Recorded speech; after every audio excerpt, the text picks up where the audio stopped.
We've been here all day listening to a lot of valuable people, so I want to thank everybody who's gone before us. My name is Wayne Douglas Morgan. I'm the president of Allaborde Entertainment. I'm an executive producer with Nomadic Leo Entertainment. I'm the founder of the A-Team. The A-Team is a group of people. We're all doing our own things, but then we all partner up together to help support the industry. If you're part of the A-Team, please raise your hands. Yes, all right. So we've got a lot of people, not just here, but throughout Atlanta, New York, LA. We've got a lot of powerful people. David Chokachi from Baywatch, he's part of our group. So what we try to do is work. Try to help each other. I've been in this industry here since 2002. I started as an extra on Dreamer and then Glory Road.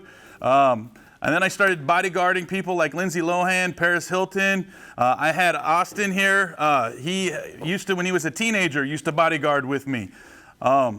So we started The Herd, Helping You Reach Dreams casting network.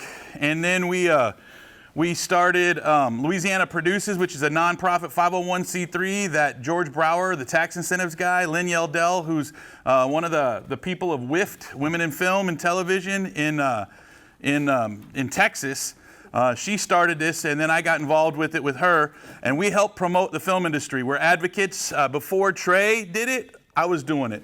I've been in this industry as an actor, producer, bodyguard, pretty much anything in there, and we're making things happen. I'm here for you.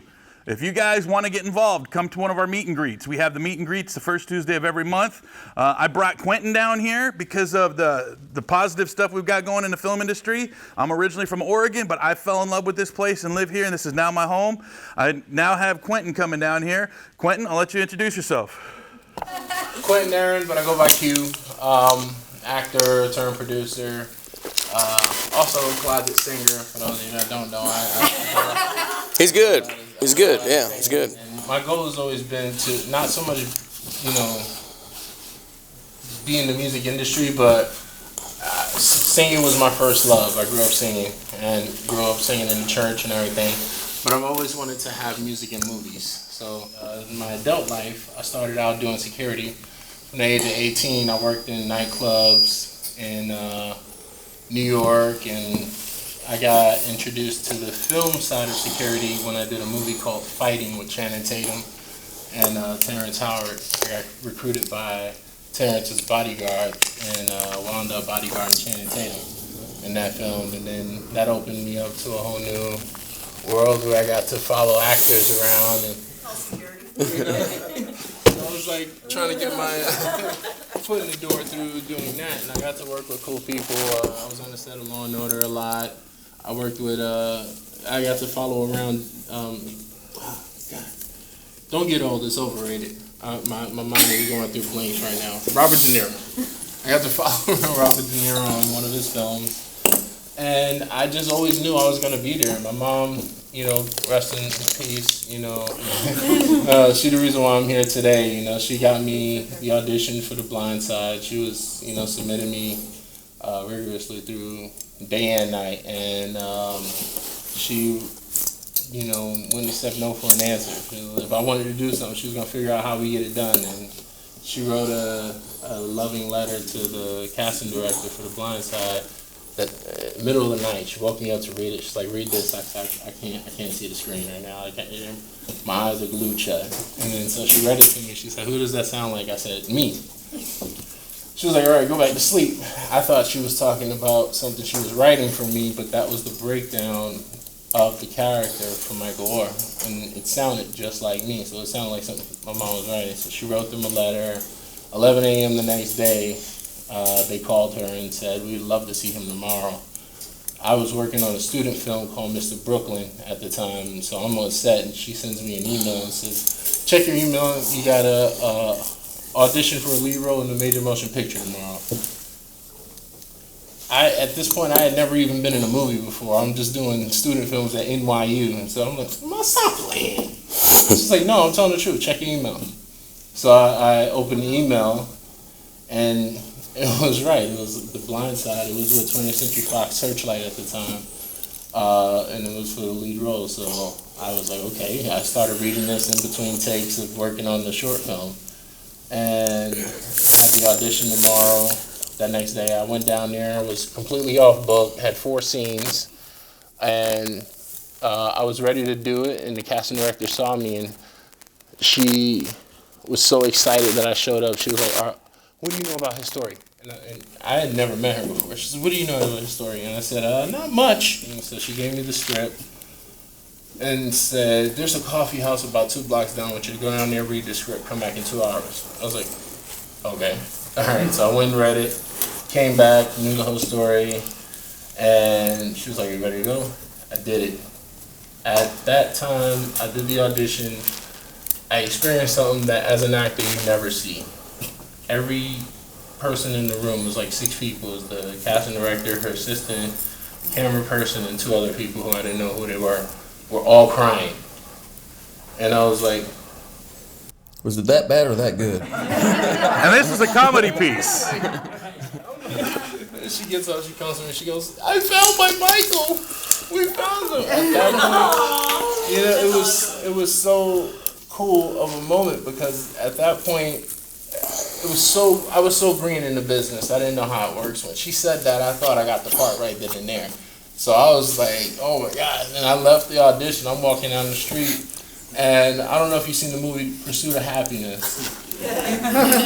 So you know that scene with Will Smith, and he's walking down the street after he got that job that he ran across town to get when he got out of jail? And he's just walking and clapping and crying. That was me from that audition because I thought I had the part. And I'm like headed to the train, and I was going to get home and try to play and act like I did terrible to my mom. But they had already called her called back for me. So she's like, yeah, okay, so that's why they want you to come back, because you were terrible. But it was cool. I met the director, and next thing I know, I was being flown out to LA, and the rest is history. Yeah. Want to introduce Thomas? Exactly.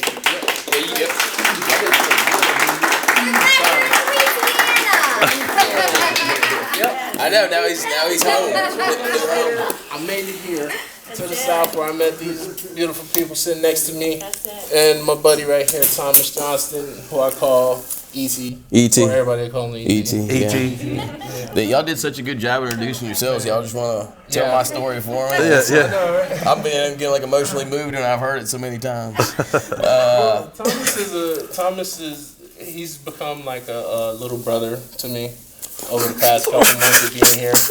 You know, he's a really good guy, very educated in the business, and I've learned a lot over the past 12 years, but there's so much that I can learn from him, and just having him around, he's so fun to chill with, kick it with, and he mixes business and fun at the same time, and that's what I do, because I'm a goofball, and I like to keep it business as well, and so Thomas is that guy too. He's that other part of me that I need on my team, so that's interesting, because we love what we do. That's right. Exactly. You know what I mean? Well, like what Catherine was saying is the people that you meet in this tribe of people that are here, and you start finding your own tribe, people who are just like you, and you feed off their energy. The reason I'm in this industry is everybody. I feed off the people that I work with. If we're on a boring set, it's boring. I'm like, ugh. But everybody that I've met in this industry, I've been fortunate enough to be able to really get excited with, you know, and when we feed off each other and our ideas start flowing, and him and Isaiah, his business partner on his film production company, was my first AD on 1959, and we did a movie with Eric Roberts here, all in Mandeville and Madisonville and the South Shore. I lied. We did do some school shots, but we met him, and he's in doing his own stuff. And like we said, we're partnered up to do the A Team. So he is now working with us, and we're supporting him, and he's supporting us. And I'll let you introduce yourself and talk now. He's not done yet. There's more. This is a little of the good thing that I'll tell you that we do. So he hijacked my introduction of Thomas. About his stuff. And tells Thomas to introduce himself. Ladies and gentlemen, children of all ages, lo and behold, at this point, sit to the edge of your seats and get ready from the one, the only Thomas Johnston. Right. Hello, my name is Thomas Johnston, and I am a film junkie. So a long time ago, I moved to Los Angeles, and I did a bunch of extra work. And at that time, I, honest to God, had no interest in working in the movie business at all. I just thought it was so freaking cool. So I moved back to Louisiana, and then I met this cute girl, and she was an acting coach. So I was like, well, take some classes.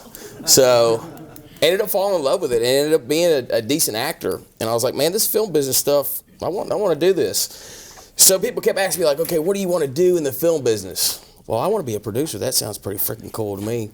And I just worked on so many movies and did so much stuff for free to where they couldn't afford not to have me around anymore. That's awesome. So here I am. I produced 6 movies. During how many during COVID though? 3, 4. 4 during COVID. 4, yeah. So don't let them tell you that they stopped filming because he did it all. I was the only person in the state filming. I did 3 movies back to back to back. But our studio is basically its own bubble. So SAG gave us approval and we rock and rolled with it. So, and that was during the quarantine too, like right after, they did the 2-week lockdown that we're still under. Yeah, that was like right after that. So we had to pull some magic off to get SAG to get approval for that. But man, we did it. We pulled it off, and the movies turned out good. So, and that's how I met these gentlemen. We've got some movies in the works together. Just. And I think the whole theme of what we have going is from bodyguard to actor or whatever, producer. We started in this industry green, just like me, just like him. We didn't know what we were doing. We learned along the way. I've been an extra. You learn a lot if you pay attention and don't sit in the thing and just complain and act all grumpy in the tent. If you meet people, be there early, pick people up. Right now, when I go on a set, people, oh, you're Wayne Morgan. I get your emails. I got smart one time and started sending out emails about what movies were coming out and everything like that. And now, not only am I a member of the SAG, but this tomorrow actually is when it ends, but I'm on the SAG Award Committee right now. So I got to get all my stuff finished and back in by tomorrow. So you were talking about that. So yeah, exactly, binging. But what I want to tell you guys is this.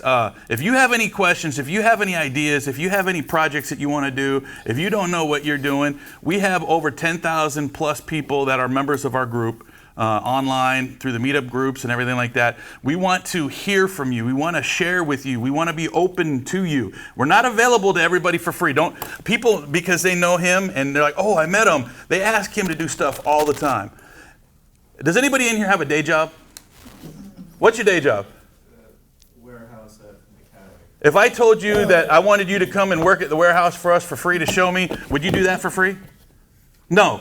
So people come up and ask him all the time, oh, you're friends with Wayne, so will you do this for me for free? No, do it, be valuable, but don't be available necessarily to everybody. And I don't want to say that in a negative way. I'm available. When you first get into the industry, especially as an actor or someone, and you gain what they call the status or whatever, you get a lot of people that come around you and they tell you, don't make yourself available to this person or that person.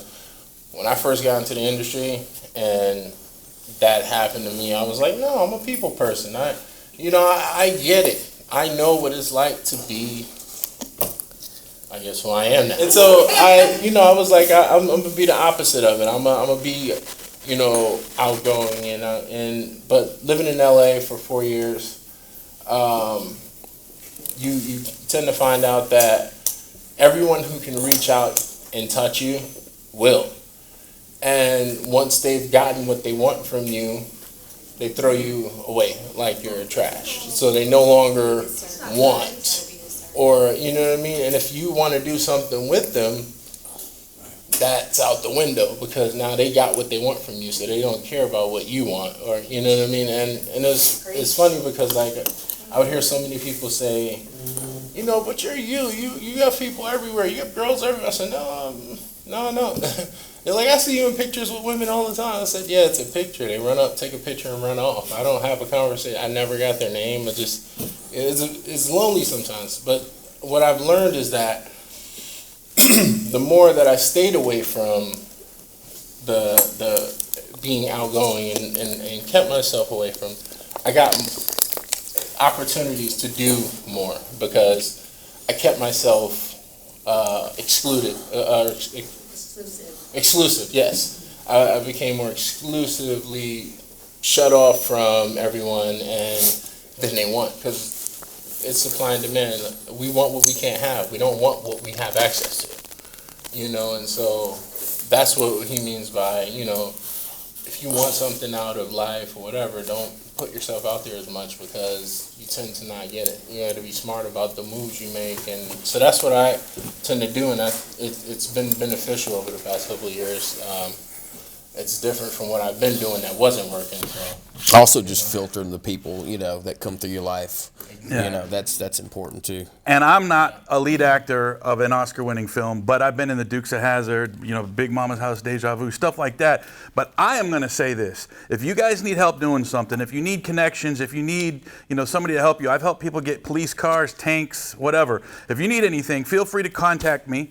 All right, and we do have these meetup groups, and what I do is literally advocate for you. I'm your biggest fan. I believe in you guys. I look out here right now, and I see a lot of people who can do things. In fact, if you think like I think, all right, we have people in the room. We have a director, award-winning director. We have a music composer. We have producers. We have actors. We have, you know, award-winning actors. So, you know, we could make a film with the people in here right now. But the thing is, you have to do your best. You don't have to be the best. Always do your best. It's not a competition. There's not like 2 seats up at the top that only 2 people can get to. We can all work together and get to the top. It's lonely at the top. Let's work together to get to the top. And then, you know, when we get big and we have big projects, we'll call Quinton in, and Quinton will be in it. Or Catherine will direct it. Or, you know, Greg will, you know, sound produce and score. And so we've got enough people doing it now. We just got to bring our A game. It's all about networking, all about doing, not just what's your job. No, it's my job. I'm not picking this garbage up. You know, especially on independent films. If there's garbage right here, pick it up. I've seen a director pick it up. You know, I mean, again, your job on a movie set is to do what you can do, but if you can do other things, exactly. If you can do more on a film set than what is just your job, you're going to be very valuable to a lot of people, especially independent filmmakers. Especially as a producer, if we see those people. Oh, heck yeah. That person, his attitude and work, you know. If you, and don't get me wrong, there are reasons for policies in place where you don't cross certain boundaries and don't touch shit you're not supposed to, but when it comes to hustle and drive, you see somebody needs a hand, and you give me that, it's not my job. No. And that's cool, and there's nothing wrong with that. There's nothing wrong with that. It's just, you know, when it comes time to cut people or hire new people, you know, there's a scale that's going to go one way or the other, and that attitude is big. I'd rather have somebody who has the desire to work and learn that doesn't have as much skill as somebody else, or experience, because I will give you that experience as long as you give me your A-game attitude. All right? And so, again, anybody in here right now, if you're stuck with the problem, if you're like, one thing that I always see is people always want to do a project, or somebody's wanted to write a book. 10 years later, they still haven't written a book. Why? If you don't know how to write a book, contact me and I'll hook you up with somebody who wrote a book. We have people who are authors. You're an author. So, you know, again, come to me. I'll hook you up with someone who knows how to do whatever it is that you're trying to do. All right? And don't, again, I'm sorry to get on the soapbox, but I'm telling you, if you want to be a ballerina, and for years you've been putting off being a ballerina, obviously I'm not going to be a ballerina. However, if I put my mind to it, I promise you I'll be the first overweight, you know, male ballerina. But there's nothing that you can't do. That's our short film. Right there. Yes, that's our short film. But I'm telling you. We're going to take them tutu shopping. And you want to be in the ballet. And I'm their coach. Yes. And they come to me, I'm like, seriously? Yes. Screw it. Exactly. And then we win, God dang it, because that's what you do when you set your mind to things. He's going to be in a onesie, pantyhose, and a tutu with his cowboy hat and that beard. That's the best gift ever. Oh, guys, already sold. Everybody is already clapping for the end of it. They're like, oh, I'll watch that for sure. Yes. So does anybody have questions for any one of us up here right now? Opportunities for new actors that don't have the big name in Louisiana. Sure, get on set, man. Come to meetings like this, get an acting coach, get an agent. Contact UNO Film School, the film schools. Yeah. UNO's a big one. They all got to do projects. You can get on there and do their school projects. Before agents, acting coaches. Yes. The reason being, a lot of acting coaches are former casting directors. They have the scoops, they have the rundown, and they have the ears of the agents and managers.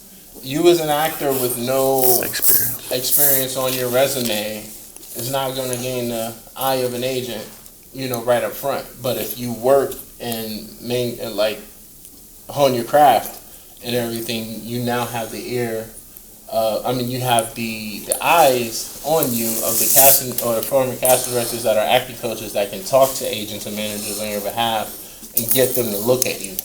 And, and you can also, in your acting class, work on building your reels or developing your reels, so that way you have something put down of your work that you can show to those agents, so they can say, okay, all right, yeah, I'll take a chance. A lot of agents here in Louisiana now won't look at you unless you're referred by one of their clients too, by the way.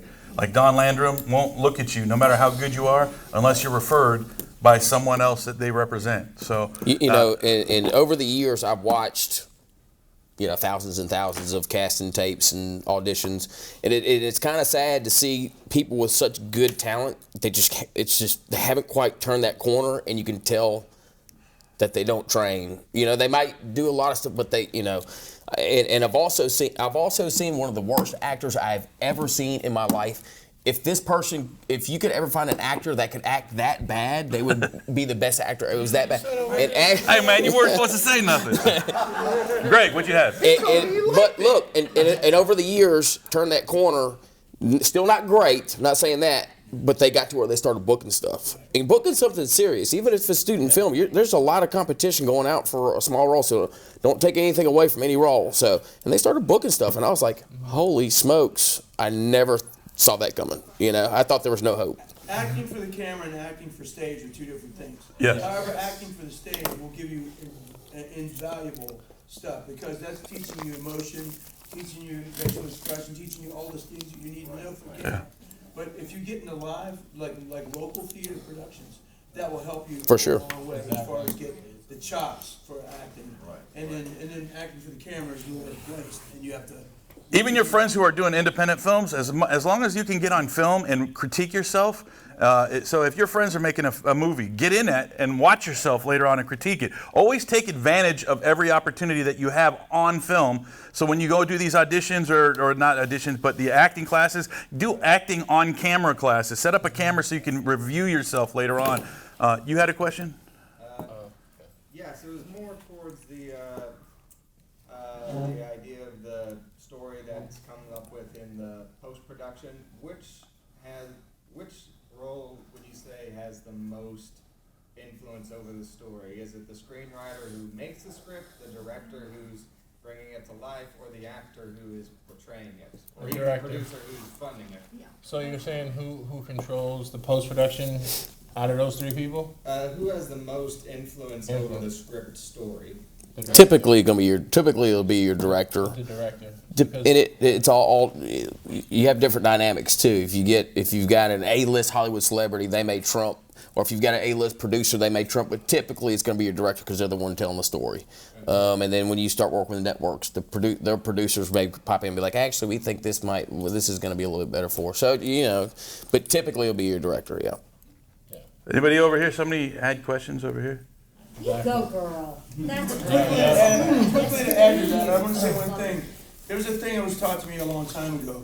Appoint yourself king or queen, and you're queen or king until proven otherwise. Right. And that's the truth. And it's kind of the art of bullshit, but it's really not. Because what it is like, if you've gone through school and you know what you're doing, and you believe in what you're doing, people are going to believe in you. Right. And that's the bottom line. And I don't want to say fake it till you make it, because I don't believe in that. No. But somebody told me this a long time ago. If somebody asks you to do something that you don't think you can do or you can't do, that's above your skill level, tell them yes and learn how to do it, and then do it with confidence. Because in this industry specifically, if you're going in there and auditioning, you're going to make a choice in how you're going to audition.